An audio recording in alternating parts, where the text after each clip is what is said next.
नवीन पाणी पुरवठा योजनेतील तांत्रिक अडचणींचा अडथळा पार करत तब्बल 4 दिवसांनी नक्षत्रवाडी येथे पाणी आणून त्यावर प्रक्रिया करत शहराला पाणी पुरवठा सुरू करण्यात आला आहे।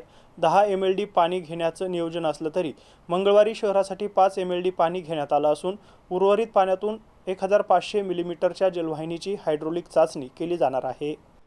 शहरासाठी राबवण्यात येत असलेल्या नवीन पाणी पुरवठा योजनेतून पहिल्या टप्प्यात 200 MLD पाणी घेण्याचा निर्णय झाला।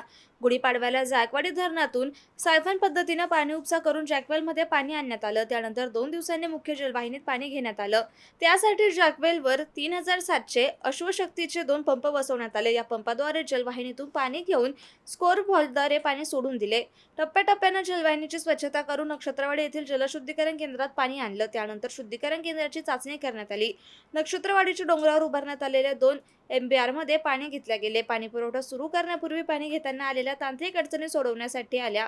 शहरातील 12 जूनपासून नवीन पाणी पुरवठा योजनेतून पाणी पुरवठा करण्याचा उच्च न्यायालयाच्या आदेशाची अंमलबजावणी करण्यासाठी तयारी सुरू असतानाच सायफनच्या पाईपला पाणी मिळत नसल्याने पाणी उपसा बंद ठेवण्यात आल्याचं समोर आलं।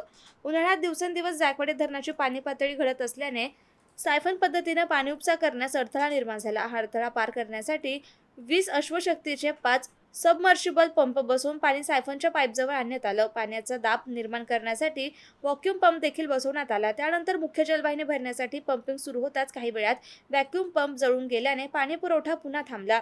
अखेर नवीन व्हॅक्यूम पंप बसवून पाणी सुरू करण्यात आले।